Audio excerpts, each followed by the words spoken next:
warahmatullahi wabarakatuh. Sama-sama, perkenalkan, nama saya Muhammad Zaikil Kopir Saputra dengan NIM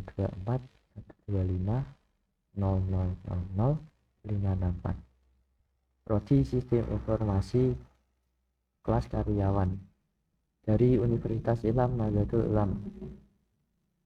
Di sini saya akan menjabarkan tantangan saya untuk orang wifi dan konter pulsa mandiri untuk memenuhi tugas infrastruktur teknologi informasi modern.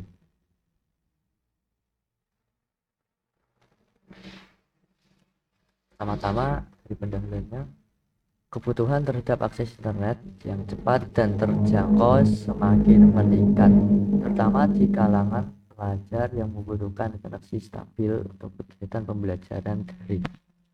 Oleh karena itu, warung wifi dan konter pulsa sangat berlokasi di depan rumah ini dirancang untuk memenuhi kebutuhan digital masyarakat sekitar, khususnya siswa dari jenjang SD hingga SMA.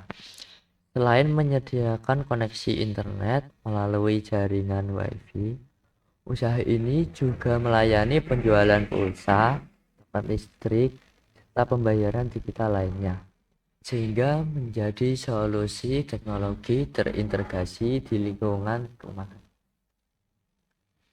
2. Analisis masalah dan kebutuhan TI. Lingkungan tempat usaha ini masih memiliki keterbatasan dalam hal infrastruktur jaringan, seperti tidak ada akses wifi publik dan kurangnya dukungan teknis. Koneksi internet yang digunakan sebelumnya tidak stabil dan tidak terkontrol, sehingga sering terjadi pemborosan bandwidth atau gangguan koneksi. Berdasarkan kebutuhan pengguna, terutama pelajar, diperlukan sistem jaringan yang stabil, aman, dan mudah dikelola. Infrastruktur ini harus mampu mengatur pembagian bandwidth, mencatat penggunaan, dan menjamin keamanan jaringan dari potensi gangguan. 3. Perangkat keras dan infrastruktur fisik. Perangkat keras utama yang digunakan dalam warung wifi ini antara lain router mikrotik, HP, AC light untuk manajemen jaringan pembatasan akses, modem fiber optik dari penyediaan layanan internet, serta switch 8 port untuk mendistribusikan jaringan ke berbagai perangkat. Selain itu, terdapat satu unit PC kasir yang digunakan untuk transaksi konter pulsa, printer thermal untuk mencetak bukti pembayaran, serta UPS 600 FA sebagai penstabil daya agar layanan tetap berjalan saat terjadi pemadaman listrik mendadak. Mesin ini memiliki peran yang sangat besar dikarenakan saat musim penghujan sering terjadi pemadaman listrik. Oleh karena itu, alangkah baiknya menyiapkan terlebih dahulu seperti sistem operasi dan perangkat lunak. Sistem operasi yang digunakan pada komputer adalah Windows 10 Home yang telah mendukung berbagai aplikasi desktop seperti software PPOB untuk transaksi digital, browser untuk akses sistem online, serta aplikasi Winbox untuk mengatur konfigurasi router mikrotik. Sistem ini tidak memerlukan perangkat lunak berat, namun tetap membutuhkan lisensi resmi agar penggunaan lebih aman dan profesional. Penggunaan sistem berbasis desktop ini dipilih karena kemudahan akses, fleksibilitas dalam integrasi layanan konter. 5. Jaringan konter dan topologi.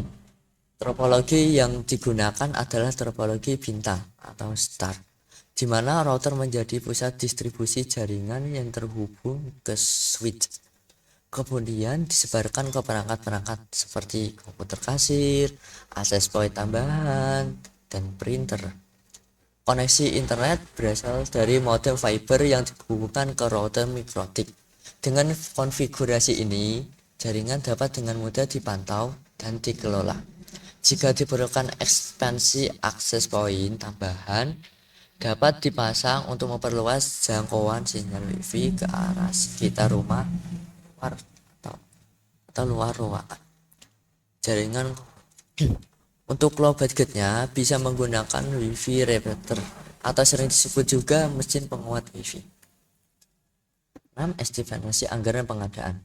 Estimasi biaya pengadaan perangkat keras untuk warung WiFi dan counter mencakup router Megotik sekitar 800.000, switch 8 port sekitar 200.000, PC kasir printer terminal seharga 3.700.000, serta UPS dan biaya instalasi jaringan sekitar 1.100.000.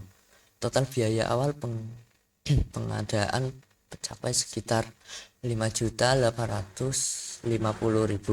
Biaya ini belum termasuk langganan bulanan internet sekitar 350. Anggaran tersebut bersifat estimatif dan dapat disesuaikan dengan kondisi pasar saat implementasi. Dan jadi itu adalah biaya standar untuk mulai membangun usaha warung WiFi dan counter pulsa. Karena namanya saja counter pulsa, biasanya tidak luput juga menjual kartu perdana, jual beli HP, kabel USB, dan lain sebagainya. Jadi itu nanti juga memerlukan biaya tambahan tersendiri tergantung apa yang kita sediakan nanti. 7. Analisis SWOT infrastruktur. Stretch kekuatan infrastruktur sederhana dan hemat biaya operasional. Mudah dikembangkan sesuai kebutuhan. Weakness, kelemahan. Ketergantungan pada ISP dan jangkauan sinyal terbatas. Opportunity, peluang. Dapat dikembangkan menjadi pusat layanan digital seperti PPOB, pembayaran online, dan lain sebagainya. Ancaman, persaingan dari penyedia layanan serupa. Sering resiko teknik seperti cuaca ekstrim atau gangguan listrik. Kesimpulan dan rekomendasi dari apa yang saya jelaskan tadi. Perancangan infrastruktur TI ini diharapkan mampu memberikan solusi konektivitas internet yang murah, stabil, dan aman untuk lingkungan sekitar, terutama bagi pelajar. Implementasi dapat dilakukan dalam waktu singkat, yaitu sekitar 1-2 minggu setelah semua perangkat tersedia. Diperlukan komitmen dalam perawatan berkala perangkat serta monitoring jaringan agar layanan tetap optimal. Rekomendasi tambahan yaitu memasang akses point di area luar rumah dan menyiapkan sistem backup jika terjadi gangguan dari ISP atau listrik. Mungkin sekian rancangan dari saya pribadi. Semoga kedepannya bisa berjalan dengan lancar sesuai apa yang sudah direncanakan. Semoga rancangan saya juga bisa memotivasi kalian juga. Saya juga bisa. Terus sekian dari saya. Bila ada salah kata ataupun kata-kata saya menyinggung, saya meminta maaf yang sebesar-besarnya. Assalamualaikum warahmatullahi wabarakatuh.